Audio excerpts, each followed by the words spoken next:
नमस्कार दोस्तों, राधे राधे। हमारे चैनल में सभी लोगों का स्वागत करती हूँ। दोस्तों, अगहन महीने की हर गुरुवार के दिन हम सभी ने व्रत रखा है। व्रत जिसने नहीं भी रखा है उन्होंने पूजन जरूर किया है। आज आ रहा है 21 तारीख को आ रहा है अगहन महीने की गुरुवार का आखिरी गुरुवार। ठीक है, इस दिन बहुत ही बढ़िया तरीके से हम पूजन करेंगे। तो देखिए, मैंने पटला सजा लिया है, इसके ऊपर एक लाल कपड़ा बिछा दिया है और जगह को अच्छी तरह से आप सजा लीजिए। अगर नेचुरल फूल है तो नेचुरल फूल से सजा लीजिए। मैंने यहाँ पे आर्टिफिशियल फूलों से सजाया है। इसके बाद देखिए, इस तरह का एक हमें कलश की स्थापना करना पड़ता है। इसके पहले भी हमने कई सारे वीडियोस जो है ना आप लोगों से शेयर किया है, तो आप उसको देख सकते हैं। कलश के ऊपर हम स्वस्तिक बनाएंगे और रोली से या कुमकुम से आप बना सकते हैं। स्वस्तिक, संपूर्ण स्वस्तिक बनाइए और इन्हीं कलश को हम माता लक्ष्मी की स्वरूप मानकर पूजन करते हैं। ठीक है, तो इनका जो अलग से अगर आपके पास लक्ष्मी जी की मूर्ति है तो आप उनकी स्थापना तो कर सकते हैं, फोटो की स्थापना कर सकते हैं, लेकिन अगर नहीं भी है तो कोई बात नहीं, कलश इस पूजा में अनिवार्य होता है। तो देखिए, यहाँ पे मैंने सबसे पहले कलश को एक गले में मैंने एक कलावा बांध लिया है और साथ में यहाँ पे एक स्वस्तिक बना लिया है, चावल का आसन लगाया और कलश को इस तरह से मैंने वहाँ पे बैठा दिया। इसके बाद देखिए, थोड़ी सी गंगा जल मिश्रित नॉर्मल जो जल है थोड़ी सी आप ले लीजिए और कलश को कंठ तक पूरा भर दीजिए। कंठ तक भरना होना चाहिए कलश। और माता लक्ष्मी की स्वरूप के हिसाब से हमें इनकी पूजन करनी है। चौकी हमें अगले दिन हटाना होता है, तो गुरुवार के दिन सुबह सुबह हम पूजन करेंगे और इस तरह से कलश की स्थापना करेंगे और चौकी हम शुक्रवार के दिन सवेरे उठाएंगे नहा धो के।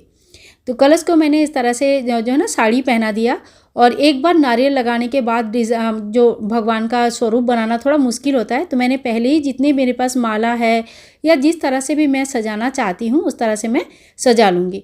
तो देखिए, जो भी माला या जो भी चीज़ें आप यूज़ करेंगे वो भगवान का ही होना चाहिए।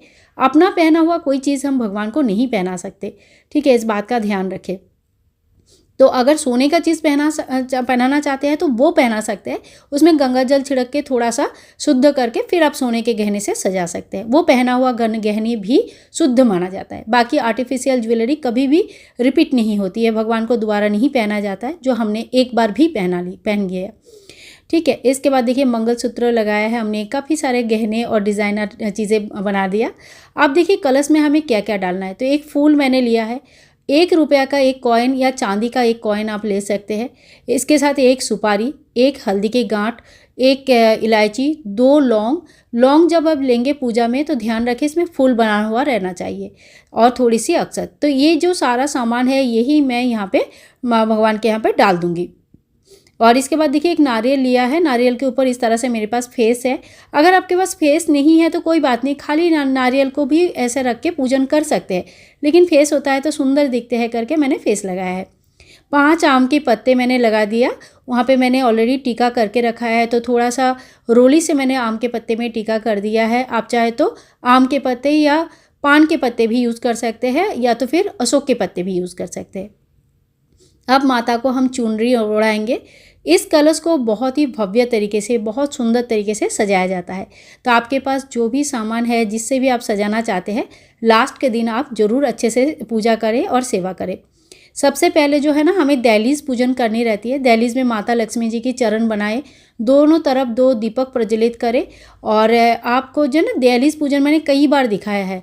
बहुत लोग बहुत भव्य तरीके से करते हैं, लेकिन थोड़ा भी जितना भी हो सके आप दहलीज पूजन तो जरूर ही कर लीजिए, उसके बाद ही आप पूजन शुरू करें। माता लक्ष्मी की चरणों का इस दिन विशेष पूजन होता है, तो मैंने चावल का थोड़ी सी आसन लगा के चरण को यहाँ पे माता लक्ष्मी के सामने स्थापित किया है और इसके बाद हम ना यहाँ पे चावल का आसन लगा के दीपक की स्थापना करेंगे। तो माता लक्ष्मी की पूजा में चावल का विशेष व्यवहार होता है। चावल अन्न होता है, माँ को बहुत प्रिय होता है। दीपक की स्थापना करने के बाद उनकी पूजन कर लेंगे विधिवत, कि दीपक को अग्निदेव को आह्वान करेंगे ताकि वह हमारे पूजा में आके हमारे पूजा संपूर्ण कर सके, निर्विघ्न तरीके से ये कंप्लीट हो पाए। इसके बाद हम चौकी लगाएंगे भगवान गणेश जी के लिए। एक छोटी सी थाल लेंगे और गणेश भगवान अगर आपके पास विग्रह है तो उनको स्नान आदि करा लीजिए। तो देखिए, ओम गां गणेशाय नमः, ओम गां गणेशाय नमः, ओम गां गणेशाय नमो नमः। आपको गणेश जी की जो भी मंत्र आता है इस तरह से गणेश जी के नाम लेते हुए उनको अच्छी तरह से स्नान कराए। स्नान जल आप तुलसी छोड़कर कोई भी दूसरे पौधे में डाल सकते हैं। गणेश जी के अंगोपोषण करके उनको थोड़ी सी इत्र वगैरह लगा के फिर हम अपने आसन में विराजमान किए। आप चाहे तो यहाँ पे चावल का आसन में भी विराजमान कर सकते हैं। मेरे पास यहाँ पे स्वास्तिक बना हुआ आसन है, मैंने वहीं पे विराजमान किया है। इसके बाद हम गणेश जी को वस्त्र स्वरूप कलावा अर्पण करेंगे, वस्त्रम समर्पयामि इस मंत्र के साथ। और इसके बाद जो है ना हम रोली से गणेश जी को टीका करेंगे। ओम गां गणेशाय नमो, ओम गां गणेशाय नमो, ओम गां गणेशाय नमो। माता लक्ष्मी की नाम लेते हुए माँ लक्ष्मी को टीका करेंगे। जो चरण है हमारे उनको टीका करेंगे। तो सभी भगवान को पूजा शुरू हम जब करेंगे तो गणेश जी से ही हम पूजा शुरू करेंगे और सभी को टीका करेंगे। इसके बाद देखिए एक कटोरे में मैंने चंदन घोल के रखा, तो गणेश जी को चंदन का टीका लगाएंगे और एक फूल में हम चंदन का टीका लगा के ओम गंधम समर्पयामि यानी कि सुगंध हम भगवान को अर्पण करते हैं। तो सभी भगवान को सुगंध के, सभी भगवान के नाम पे सुगंधी हमने यहाँ पे अर्पण किया है। इसके बाद देखिए हम फूल चढ़ाएंगे। तो आपके पास अगर गुड़हल की फूल है तो आप चढ़ा सकते हैं। मेरे यहाँ पे नहीं मिलते हैं, मुझे गुड़हल के फूल मेरे पास अभी नहीं मिलती है। पहले जब मैं भाड़े पे थी, रेंट पे रहती थी ना, तो बहुत गुड़हल के फूल मिलती थी मुझे। आप लोगों ने पिछले वाले वीडियोज़ में देखे होंगे। अब मेरे यहाँ पे क्या होता है, यहाँ नहीं मिल पाती है मुझे। अब इसके बाद मेरे पास गुलाब के फूल की पंखुड़ियाँ है। लाल फूल माँ को अति प्रिय होता है, तो मैंने वही पंखुड़ियाँ माँ को चढ़ा दिया है। इसके बाद हम जब फूल चढ़ाएंगे तो ओम पुष्पम समर्पयामि ऐसे मंत्र बोले, और जब धूप दिखाएंगे तो ओम धूपम समर्पयामि। इसी तरह से हम धूप दिखाएंगे, दीप दिखाएंगे, भगवान गणेश जी को दुर्वा घास चढ़ाएंगे। और इसके बाद देखिए माँ को चढ़ाया जाता है धान। इस समय नया धान होता है, धान की बहुत महत्व होता है। एक कटोरे में मैंने धान लिया है, फूल लिया है, एक हल्दी की गांठ लिया है, इसको कहते हैं धान, ध्यान से देखिए। और एक सुपारी, 1 रुपये का कॉइन, और माँ को हम समर्पित करेंगे। यही अन्न है, यही संपत्ति है, यही सोने के जितने समान है। तो धान इस समय जो है ना, माँ लक्ष्मी जी को माँ के स्वरूप के जब पूजा करते हैं तो धान आपके पास है तो ज़रूर दीजिए, ज़रूर अर्पण करें। इसके बाद देखिए अगर आपके पास कमलगट्टे की माला है, मेरे पास ये 108 दाने का कमलगट्टे का माला है। इसी माला से आप श्री सूक्तम पाठ कर सकते हैं।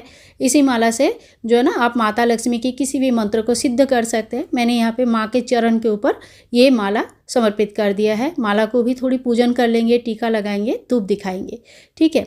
और ये जो कमलगट्टे की माला है, इसमें कीड़े लगने के बहुत चांसेस है, तो कपूर डाल के रखिए, कभी कीड़े नहीं रखेंगे, लगेंगे। इसके बाद देखिए सबसे इम्पॉर्टेंट चीज़, एक जो है ना पान के पत्ते ले लीजिए, पान के पत्ते का जो डंठल है उसको काट लीजिए। इसके बाद एक सिंदूर का टीका लगा दीजिए। फिर आपके पास माता लक्ष्मी की प्रिय जो भी वस्तुएं हैं, जैसे माता लक्ष्मी को कौड़ी बहुत पसंद है, लक्ष्मी कौड़ी कहते हैं और पीला कौड़ी कहते हैं, सफ़ेद है, तो बस प्लास्टिक की नहीं बनी होनी चाहिए। 5 कौड़ियाँ मैंने यहाँ पे रखा है, 5 गोमती चक्र मैंने यहाँ पे रखा है।